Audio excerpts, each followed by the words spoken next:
Welcome to my review for the Anbernic RG Cube XX. This gadget is what they call a retro gaming handheld. It allows you to play yung mga old school games mo galing from different systems na most likely nilaro mo nung bata ka. Games na galing sa systems like PlayStation Portable, PlayStation, Nintendo DS, Nintendo 64, Dreamcast, at marami pang iba, malalaro mo ngayon dito sa handheld na to. At kung sakali man na yung game na nilaro mo before at gusto mong laruin ngayon ay wala dito, pwede mo naman siyang i-load. Pwede mo siya i-download dun sa kanyang SD card or through its USB-C. Then, pwede mo na siyang laruin. What's included out of the box pag binili mo tong handheld? Inside the box, medyo na-misplace ko na yung box, sorry. You'll only get itong cable niya, which is a USB Type-C cable. Yung memory card niya na naka-insert sa kanya, dun sa Shopee site, if you buy it from there, may options ka for either 64, 128, or 256 gig na SD card slot. Pinili ko lang yung 64 kasi marami na akong SD card dito. And I do have my own library of games that I can copy over para sa handheld na to. Pero sa inyo, kung wala kayo nun, I would suggest getting the biggest one that you can para meron ka ng space to actually load more games. Which most likely gagawin mo pag binili mo yung handheld na ganito. Paano ba gamitin tong RG Cube XX? So, sa ilalim ng console, meron kang dalawang butas. Left and right speakers. Diyan lalabas yung tunog ng mga games mo. Tapos meron ka ring dalawang memory card slot. Isang memory card slot, ito yung allotted para dun sa operating system. Ito yung nagpapatakbo ng mga games mo dito sa handheld na to. Itong other card slot is dedicated para sa expansion. Just in case na kulang yung space mo for games, pwede ka mag-add ng secondary memory card na pwede mong loadan ng games para mas dumami yung collection mo ng games on your handheld. In the middle is your 3.5mm jack. So yung regular headphone jacks mo, magkakasya siya sa gitna. Sa harap ng console, meron ka makikita ang 4.3 inches na screen. So, atin natin.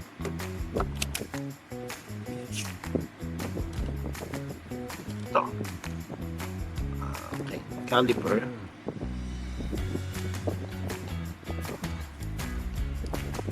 As you can see, the screen is exactly 4.3 inches. And sa dalawang side niya, meron kang dalawang joystick for games that support the joystick. Tapos meron ka ring directional pad para dun sa mga mosaic sa mga games mo na old school. Tapos meron ka ring 4 buttons on the side, A, B, X, Y. So Xbox yung layout na tinatawag nila sa layout na ganito. And you have 3 small buttons sa ilalim, menu, select, and start. Sa taas naman ng console, meron kang shoulder buttons similar sa PS para siyempre to support yung mga games mo ng PlayStation. Meron kang L1, L2, R1, R2, your shoulder and your trigger button. So ginagamit yan mostly sa mga racing games, so ganun. Then meron kang power button, volume rocker, increase volume, less volume. Ang connection niya to charge and actually load games, pagkakabit mo siya sa computer mo, is already Type-C. And then, etong button na to is ang reset button. Just in case yung game mo nag-hang, pwede mong pindutin to para mag-reset yung buong console mo. And also, pwede mo rin nga pala siya ikabit sa TV mo through the HDMI port na to. So, this is a mini HDMI port. So, kung mapapansin nyo, medyo mas maliit siya than your regular HDMI port. So, you will need a special cable to actually use this. Ito ang opinion ko sa handheld console na to.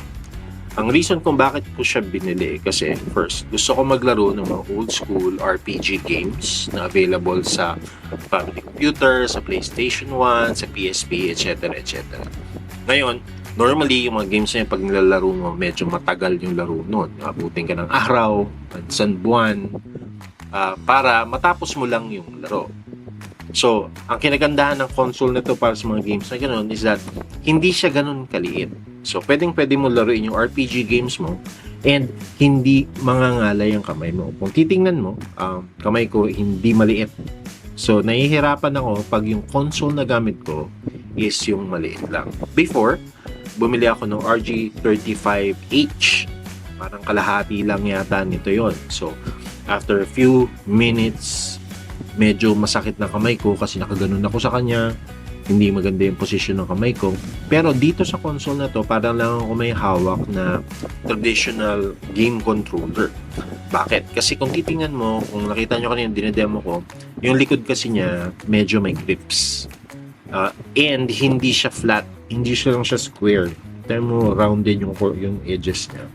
So pag hinahawakan mo siya, sakto talaga sa kamay mo. So, yung mga RPG games mo na medyo matagal laruin, walang problema dito sa handheld na to. Isa sa mga gusto kong pakita sa inyo dito is ang resume function niya.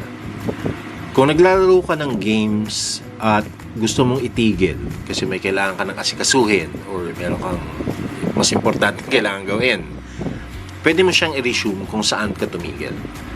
Kamukha nito, isa-sample ko sa inyo. Naglalaro ako ng Adventure Island. Tapos tinawag ako ng nanay ko, hugas ako ng plato. Pwede ko siya i-pause, tapos papatayin ko siya. Etong button yung power, one click lang. Tingnan naka-green, tapos mamamatay. So, nag-standby mode siya.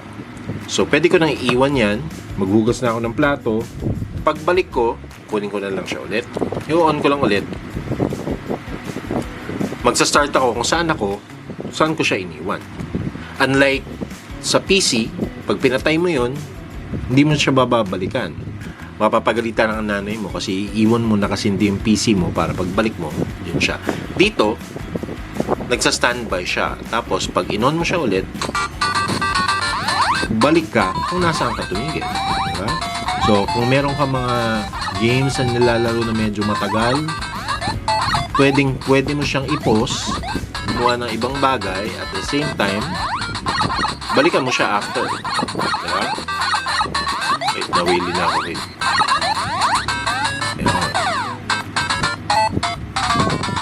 Okay, saan ko ba nabili itong console na to? So, itong console na to, nabili ko lang sa Shopee for the value of roughly around 3,000 to 4,000 pesos.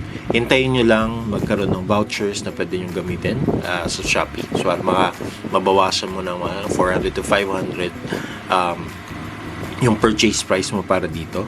Makahanapin nyo lang yung official Anbernic store dun sa Shopee and hanapin nyo si RG Cube XX. Marami pa kayong ibang pwedeng pagpilian doon. Pero if you ask me, ito na yata ang pinaka-okay na handle na nahawakan ko. So, just to tell you, meron na rin ako ibang mga handheld. Nagkaroon na rin ako ng Steam Deck, tapos meron din ako Lenovo Legion Go.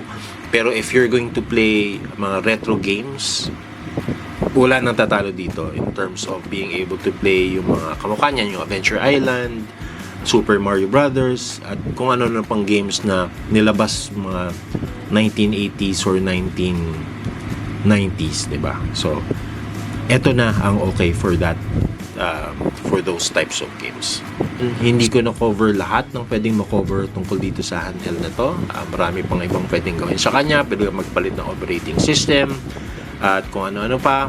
I cannot cover that here. Pero if meron kayong mga questions about how to use it or mga special features that you want to do with it or paano mag-load ng games, i-message nyo lang ako or mag-post kayo ng comment dyan. I can help guide you, or it might be, a topic for another video that I can create for you about this handheld.